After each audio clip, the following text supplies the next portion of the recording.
لو عندك ولد أو بنت وبيشتكي إن هو مش بينام كويس بالليل، وبيشتكي كمان من هرش مزعج جدا في منطقة الشرج، وتلاحظي إن المشكلة دي بتحصل بالليل أكتر من النهار، فغالبا احنا قدام ضيف مزعج جدا جدا اسمه الديدان الدبوسية. وخليني النهاردة أتكلم معاكم عن كل ما يخص الديدان الدبوسية، وفي آخر الفيديو هقول لكم على أهم نقطة إزاي تخلي أطفالكم ما يرجع لهمش الموضوع ده تاني. السلام عليكم، أنا دكتور حسام طبيب أطفال، وهنا بقدم لك معلومة تهمك وتهم طفلك. اشتركوا في القناة، فعلوا زر الجرس، تابعوا الفيديو ده للآخر. أولا لازم تعرفوا إن الديدان الدبوسية دي ديدان رفيعة جدا تقريبا في رفع الخيط، وإن طول الدودة الدبوسية حوالي 1 سنتي.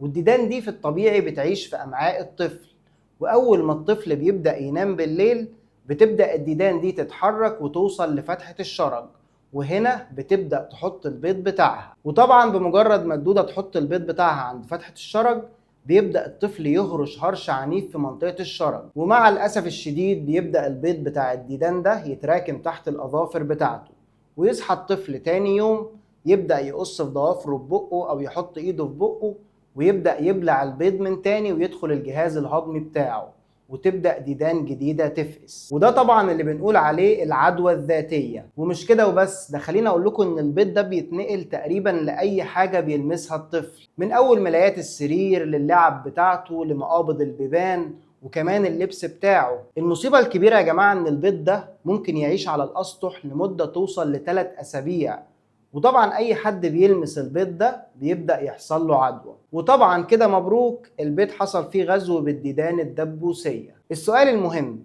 ازاي انا كأب او ام اعرف ان طفلي عنده ديدان دبوسية؟ 3 حاجات مهمين. اولهم واشهرهم الهرش الشديد عند فتحة الشرج، ده من العلامات المؤكدة للدودة الدبوسية. الحاجة التانية ان الطفل يكون معاه كده قلق بالليل، وتلاقي الطفل مش بينام كويس وصاحي مقريف.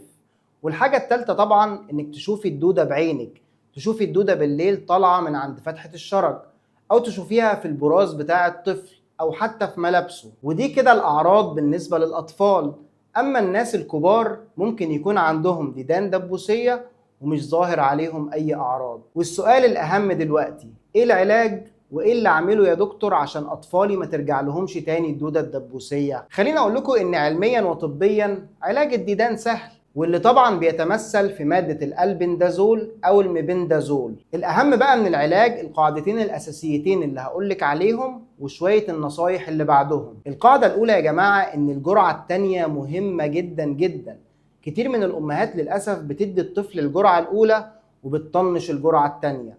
خليني أقول لكم إن الجرعة الأولى دي كافية إن هي تموت الديدان الحية دلوقتي في بطن الطفل، ولكن ما تنسوش ان في بيض لسه ما فقسش. الجرعة التانية دي بقى بتموت الديدان الجديدة اللي طلعت قبل ما تبيض هي كمان. القاعدة التانية المهمة ان مادام في شخص في البيت مصاب، فغالبا 90% من البيت مصاب، ولازم الكل يبدأ جرعة الديدان مع بعض. اما بقى عن شوية النصايح المهمين اللي لازم تمشي عليهم خلال الاسبوعين بتوع العلاج، واللي عايزك كده تقلبي البيت حالة طوارئ خلال الاسبوعين دول. فاول حاجة مهم جدا تقصي اظافر الطفل باستمرار. ما تديش فرصة يا مامي ان الاظافر دي تبقى طويلة عشان البيض ما يتراكمش تحتها. الحاجة التانية عايزك تغسلي ايد طفلك بالمية والصابون باستمرار. ركزي على الاوقات اللي هي بعد الحمام وقبل الاكل. رقم 3، عايزك تدي طفلك كل يوم الصبح دش، وتركزي كده انك تغسلي منطقة الشرج عشان تخلصيه من اي بيض سابته الديدان بالليل. رقم 4، مهم جدا تغيري الملايات كل يوم، وتغيري الملابس الداخلية، وتغسلي الحاجات دي في مية سخنة. المية السخنة بتقتل البيض بتاع الديدان. واياك تنفضي الملاية او اللبس في الهواء، لانك كده بتكوني بتوزعي البيض في كل حتة في البيت. رقم 5، مهم جدا تفتحي الشبابيك وتهوي البيت وتخلي الشمس تدخل البيت، وده لان البيض مش بيحب الشمس وبيموت في الشمس. وبس كده، ما توقفوش المعلومة عندكم وعرفوا غيركم بيها. سلام.